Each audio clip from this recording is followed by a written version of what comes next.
Kuwait کی طرف سے دعویٰ ہے کہ ہم نے ڈرونز روک لی ہیں، میزائل پتہ نہیں رکے ہیں نہیں۔ اب اس دفاعی معاملات کے حالات یہ ہیں کہ امریکہ نے ابھی اپنے 6 میزائل انٹرسیپٹر جو انہوں نے عراق میں اربائیل میں لگائے تھے وہ ہٹا لیے ہیں، کہ یہاں اب حملے اتنے زیادہ ہو رہے ہیں کہ کویت، عراق، اردن پر یہ دفاعی میزائل انٹرسیپٹر ان کے پاس نہیں ہے۔ جو تازہ ترین ویڈیو کویت، بحرین، قطر کی رہائش گاہوں پر ایرانی میزائلوں کی ابھی آئی کہ وہ بڑے معمول سے اپنے فوجی بیٹھے ہوئے تھے، امریکہ کے گفت و شنید کر رہے تھے کہ ایک میزائل اچانک آ کر لگا، پھر اس کے بعد وہی چیخو پکار جو جنگ میں ہوتی ہے دوڑیں لگی نظر آ رہی تھی۔ اب یہ صورتحال بالکل وہی ہے کہ میز کے اوپر ایران کی لیڈرشپ ٹرمپ کی آنکھوں میں آنکھیں ڈال کر بیٹھے ہوئے ہیں، انتظار کیا جا رہا ہے کون آنکھیں پہلے جھپکے گا، اور ہر دفعہ ڈونلڈ ٹرمپ ہی آنکھیں جھپک رہا ہے، کیونکہ ایران بہت سنجیدہ ہے، بقا کا مسئلہ ہے، اور ٹرمپ ایران کی کال کے انتظار میں بیٹھا رہتا ہے۔ جیسے مذاکرات کی کال میں انتظار میں تھا، ایران نے اردن میں اڈے پر 5 میزائل مار کے جواب دیا، اور اردن پر یہ جو حملہ تھا یاد رکھیں یہ حالیہ جنگ کا سب سے بڑا حملہ تھا، جس کی وجہ سے ڈونلڈ ٹرمپ کو سرپرائز ملا، اور اب امریکہ حملے کرنے سے خوفزدہ ہے۔ امریکی اڈوں کو جو معاف کیجیے گا نقصان پہنچا، ذخائر جس طرح ختم ہوئے، ابھی 24 ارب ڈالر کا امریکی فوج کو پیکج ملا ہے، لیکن اس کے باوجود جنگی کارروائیاں یہ نہیں کر رہے۔ وجہ یہ کہ ابنائے حرمز نہیں کھلوا پا رہے، جس کے لیے 5 مہینے سے جنگ ہو رہی ہے۔ امریکی بحریہ کے سابق ایئر مارشل ایڈمرل ہے وہاں کے، اس نے کہا کہ ٹرمپ کی حالت اس بچے کی طرح ہے جس کے ہاتھ میں ربڑ کا ایک چھوٹا سا ہتھوڑا ہو، اور وہ اس ہتھوڑے کو پلاسٹک کے برتنوں پر مار مار کے آوازیں نکال کے صرف شور مچا رہا ہو کہ میری بات کوئی سن لے۔ ٹرمپ کی جو کیمپ ڈیوڈ میں آخری ملاقات ہوئی اپنے مشیروں کے ساتھ، فوجی جرنیلوں کے ساتھ، وہ اسے ان حملوں سے روکنے کی کوشش کر رہے ہیں، لیکن ڈونلڈ ٹرمپ کے جو مشیر اسے یہاں تک سمجھا رہے ہیں کہ کسی صورت میں ایٹمی ہتھیاروں یا نیوکلیئر ٹیکٹیکل ہتھیاروں کی طرف نہیں جانا، لیکن جس طرح کے حالات نظر آ رہے ہیں اسلحہ ختم ہونے کے بعد یہ شاید ان کے پاس آخری حل ہوگا، اور یہ ایران کی توانائی کے ڈھانچے آج تباہ کرنے کا ممکنہ اعلان بھی اسی وجہ سے ہے، جسے کہا جا رہا ہے کہ خودکش حملہ ہوگا، کیونکہ دنیا کی عالمی اقتصادی جو اس وقت تیل کی حالات ہیں، باب المندب، آبنائے حرمز کے ذریعے جو کنٹرول ہے، مصر تک حملے ہیں، اب وہ توانائی کے ٹھکانوں کی جو لسٹ بھی جاری ہوئی ہے اس کے بعد ظاہر ہے پھر عالمی توانائی تیل کا بحران کدھر جائے گا یہ آپ سوچ سکتے ہیں۔ امریکہ کو جس میں سب سے بڑا نقصان ہے، یاد رکھیں کہ انہیں ریفائنڈ ہوا تیل نہیں مل رہا جو استعمال کے لیے ہوتا ہے، جو ہنگامی بنیادوں کے لیے ایمرجنسی میں تیل کے ذخائر ہیں اس کی آج خود ان کے دفاعی ماہرین کہہ رہے ہیں کہ 308 ملین بیرل رہ چکا ہے۔ وینزویلا پہ بلا شبہ قبضہ ہے، لیکن 7 مہینے وہاں ہو چکے ہیں، تیل کے ذخائر میں ابھی تک ان کی جو 2 بڑی کمپنیاں ایگزون اور شیوران دونوں نے اس تیل کو ہاتھ تک نہیں لگایا۔ وہ کہہ رہے ہیں ٹرمپ کے اقتدار کے ختم ہونے تک شاید اس قابل ہو کہ وہ تیل ریفائن ہو سکے، اربوں ڈالرز انویسٹ کرنے کے لیے تیار نہیں ہے، کیونکہ تیل کی قیمتوں میں آپ کو پتہ ہے بڑی تیزی سے کمی بیشی ہو رہی ہے، باب المندب آبنائے حرمز بند ہے، غیر یقینی کی صورتحال ہے، کوئی انویسٹ کرنے کے لیے تیار نہیں ہے۔ پھر عراق سے جو زمینی راستے سے ٹرمپ نے تیل منگوانا تھا، 900 ٹرک تھے، وہ بھی ملنا مشکل ہو گیا۔ ایران نے مصر میں اسی لیے حملہ کر کے دکھایا کہ یہاں سے تیل نہیں نکلا جا سکتا، اور وہ بھی اب ٹرک رک چکے ہیں، جس کی وجہ سے ظاہر ہے تیل کے اسٹریٹجک ذخائر مشکل میں ہیں۔ دوسرا انٹرسیپٹر میزائل ہے، وہ بھی آپ جانتے ہیں امریکی جنگی ماہرین، ان کے فوجی جرنیل، ان کے میڈیا خود دعویٰ کر رہا ہے کہ یہ 800 کے قریب رہ گئے۔ اب ذرا اس بات پہ آپ غور کریں کہ 5 مہینے کی یہ جنگ ہو چکی ہے، آپ عرب دنیا کی طرف دیکھیں، انہوں نے تقریباً دنیا کے ہر ملک سے اتحاد کیا ہے، جس کے بعد تھوڑا بہت ابھی اسلحہ یا فوج ہے۔ سعودی عرب نے جبوتی جیسے ملک کے ساتھ اتحاد کیا ہے، ترکی، مصر، 43 ممالک کو جوڑا، کوئی ملک نہیں چھوڑا جس کے ساتھ دفاعی ڈیل نہ ہو۔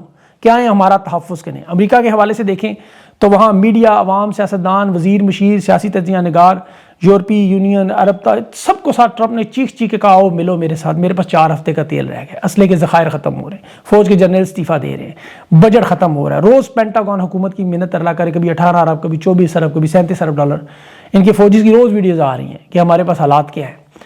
یہاں ان کے فوجیوں کے خاندان دماغی امراض کا بھی شکار ہو رہے ہیں۔ ان 5 مہینوں میں یہ سب کچھ ہوا ہے، لیکن آپ ایران کی طرف دیکھیں ذرا، کبھی آپ نے کوئی خبر سنی ہو کہہ رہے ہیں ہمارا تیل ختم ہو گیا، ہماری گیس یہاں ریزرو ختم ہو چکے ہیں، یا کوئی دنیا کا ملک آئے ہماری مدد کرے، کوئی ہمیں اسلحہ دے، کوئی اپنائے حرمز میں کنٹرول میں مدد کرے، کوئی میزائل کو ڈرون کے پرزے دے، کوئی فوج بھیجے، اتحاد کرے، کوئی ایک بیان بھی نظر آیا ہو؟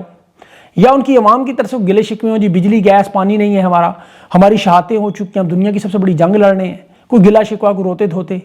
وہ اپنی جنگی تیاریاں دکھاتے ہیں۔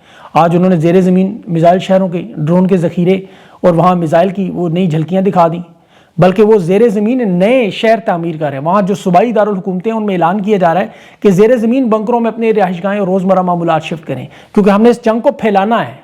یہ مصر سے لے کے یوکرین تک، بلغاریہ سے لے کے افریقہ تک یہ جنگ پھیلتی جا رہی ہے، کیونکہ ایران بغیر خوف کے ایک اس پالیسی پر ہے کہ یا مکمل جیت یا مکمل شہادت، تیسرا راستہ ہی کوئی نہیں۔ اب اس ساری صورتحال میں سعودی عرب میں بھی دیکھیں جنگی تیاریاں جو وہ عروج پر ہیں اس وقت، کیونکہ یمن میں جو لگائی جانے والی آگ ہے، یہ سارا معاملہ اب بحیرہ احمر اور تجارتی بندرگاہوں سے بڑی تیزی سے پھیلتا جا رہا ہے۔ آپ اس کے اثرات دیکھیں کہ سعودی عرب کی جو معیشت ہے اس میں پہلی دفعہ 5% تک کمی آئی ہے. یہ کورونا کے بعد یہ پہلی دفعہ 3 مہینوں میں کمی آئی ہے. سعودی عرب نے 14 ممالک کا جو اتحاد بنا جس میں پاکستان، ترکی، مصر اور جبوتی جیسے ملک شامل ہیں. روز نئے نئے ملک شامل ہو رہے ہیں. ابھی آپ کو پتہ ہے یمن کے بعد سوڈان میں کیا حالات ہیں کہ سوڈان میں بھی بہت بڑا اس وقت گیم چل رہی ہے. وہاں سرکاری فوج ریپڈ فورس کے ساتھ لڑائی ہو رہی ہے، جنگ، اور یہاں پاکستان کی شمولیت واضح نظر آ رہی ہے یمن کی طرح. یہاں پاکستانی اسلحہ اور بختر بند گاڑیاں محافظ 5 بھی نظر آ رہی ہیں، ان کی ویڈیوز سوشل میڈیا پہ سرکولیٹ کر رہی ہیں. اور یہاں یاد رکھیں یہاں بھی بحیرہ احمر کی وہی بندرگاہیں ہیں جس پہ عرب امارات کنٹرول میں لگا ہوا ہے، سعودی عرب بھی لگا ہوا ہے. سوڈان میں سونے کی سمگلنگ کا معاملہ بھی ہے. لیبیا کا جنرل حفتار بھی جس کے ذریعے ابھی سوڈان میں اسلحہ پہنچایا جاتا ہے، جس کے ساتھ فیلڈ مارشل کی ملاقاتیں ہوئیں، آپ کو یاد ہوگا. روس کا ویگنر گروپ بھی یہاں موجود ہے. اور سب سے بڑھ کر اب ایران نے یہاں براہ راست سوڈان کی فوج کو ابھی جدید ہتھیار اور ڈرون جو ان کے مہاجر 6 ہیں وہ بھی فراہم کیے ہیں. اس میں ظاہر ہے عرب امارات کی پراکسیز کے خلاف لڑ رہے ہیں. تو یہ معاملہ وہی ہے بحیرہ احمر کے اثر و رسوخ پر، جس طرح آبنائے ہرمز ہے یا باب المندب ہے، 2 بندرگاہیں ہیں. پھر روس اور یوکرین کا معاملہ بھی دیکھیں، وہاں بھی بحیرہ کیسپیان کا معاملہ ہے سارا. تو صرف اس وقت انتظار ہو رہا ہے کہ اب یہ معاملہ چاہ بہا کے بعد پاکستان کے گوادر تک پہنچ جائے گا. کیونکہ جس طرح یہ حالات نظر آ رہے ہیں، زمینی فوج کے حملے کے لیے پاکستان کا نام ان 7 ممالک میں شامل ہے جہاں امریکہ کا یہ منصوبہ ہے کہ یہاں سے زمینی معاملات کیے جا سکتے ہیں. روس یوکرین کی جنگ میں بھی آپ دیکھیں اتنی شدت ہے. کیف میں دارالحکومت پر روس نے بڑی شدید بمباری کی ہے. وہاں دارالحکومت آگ اور دھوئیں کے بادلوں میں تھا، بیلسٹک میزائلوں کے حملے میں تھے. پھر روس نے تو یہ دعویٰ کیا ہے کہ انہوں نے وہ جو سفیار کے مغربی مضافات ہیں وہاں پر قبضہ کر لیا ہے. تو یہ معاملہ بھی ختم ہوتا ہوا نظر نہیں آ رہا جس طرح پاکستان کا. اب پاکستان کے معاملات میں آپ آ جائیں، جہاں بھی حالات ایسے بنے ہوئے کہ بنا جنگ لڑے ہوئے اس وقت پہلے تو 2 سیاسی تحریکیں عروج پہ ہیں، تحریک انصاف اور آزاد کشمیر کی. بلوچستان کے پی کے آپریشنز کے حالات کل خود DGSPR نے آپ کو بتا دیے کتنے مخدوش حالات ہو چکے ہیں. مظفر آباد میں جو مقامی لوگ ہیں وہ لانگ مارچ کے پہنچنے سے پہلے وہاں دھرنے کا اعلان کر چکے ہیں. کل جو فائرنگ میں شہید کیا گیا تھا اس کے جنازہ نوجوان کا ادا کرنے کے بعد دھرنے کا اعلان ہے. اور وہاں پہ جو مظاہرین ہیں وہ اس وقت مظفر آباد کے چوک میں ہزاروں کی تعداد میں بیٹھے ہوئے ہیں. اور کشمیر کے جو رہنما ہیں سردار عمر نذیر، اس کا بھی بیان بھی ہے کہ 4 دنوں میں 50 لوگوں کی شہادتیں کنفرم. اور مزید ابھی جو بہت سارے لوگ ظاہر زخمی، ان کا نہیں پتہ. پاکستان کی طرف سے جو مدد کرنے والے سینیٹر مشتاق ہیں ان کا شکریہ ادا کیا جا رہا ہے. جو اسلام آباد میں بہت بڑا احتجاج ہوا اس کی حمایت کا شکریہ. اور اب اس میں میر وائز عمر فاروق اور مولانا فضل الرحمان شامل ہو رہے ہیں کہ اس معاملے کو کس طرح حل کریں.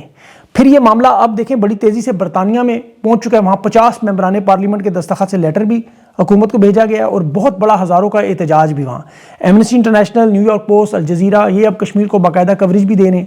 راولہ کوٹ کے مظاہرین کے لیے اسلام آباد سے ایک امدادی قافلہ بھی کل جا رہا ہے. اب یہ ساری صورتحال کشمیر کی جو انتہائی مخدوش ہے.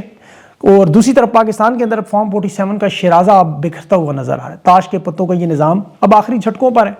اس نظام کو دیکھیں سہارا دینے کے لیے جیسے ایوب خان نے آخری کوشش کی تھی 1 یونٹ بنانے کی، یا مشرف نے ترکی ماڈل پر ناظم ڈپٹی ناظم کا فارمولہ بنایا.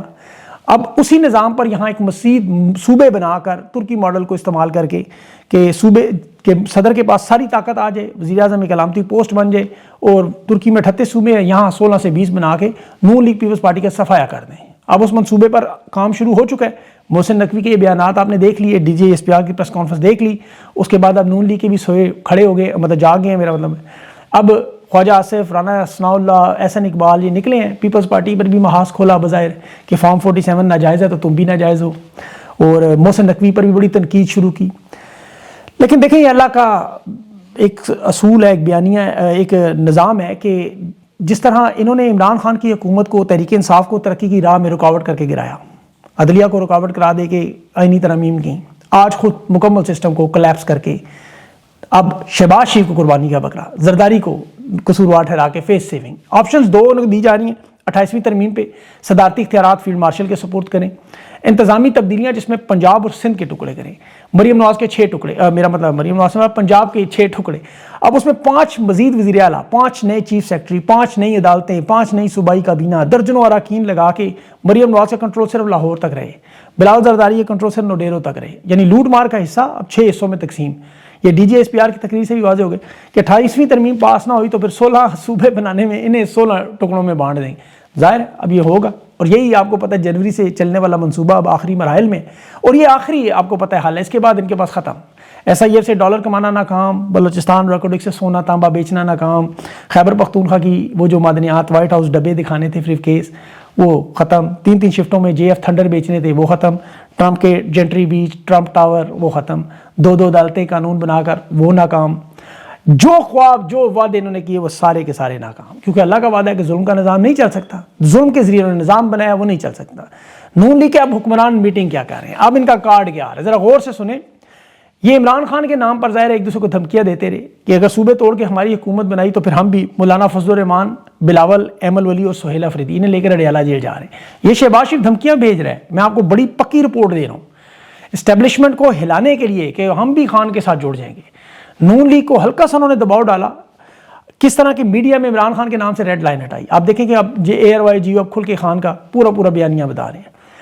کہاں یہ کنٹرول کر رہے تھے ایک دوسرے کو. حالات یہ کہ ایک دوسرے کو دھمکیاں دے رہے ہیں کہ جنریشن Z کے نام پہ، کاکروچ کے نام پہ ایک دوسرے کو دھمکیاں دے رہے ہیں، حالانکہ وہ ان دونوں کے خلاف ہے. اس وقت ان کے بیانیے سارے الٹ چکے ہیں. وقت ان کے پاس بڑا تھوڑا ہے. منافقت کا آپ نے ان کی صرف ایک معیار دیکھنا ہو تو آپ کو اندازہ ہو جائے گا. کل جو DGSPR نے ایک بات کی، صرف ایک بات، تقریر تو بڑی لمبی تھی اس کی، منافقت کے لیے کافی ہے. وہ سورہ آل عمران کی آیت نمبر 28 سنا رہا تھا کہ اے ایمان والو مسلمانوں کو چھوڑ کر کافروں کو دوست نہ بناؤ. ایسا کرو گے تو پھر مسلمانوں میں نہیں ہوگے. یہ قرآن پاک کی آیت ہے، 100% درست اللہ کا حکم ہے.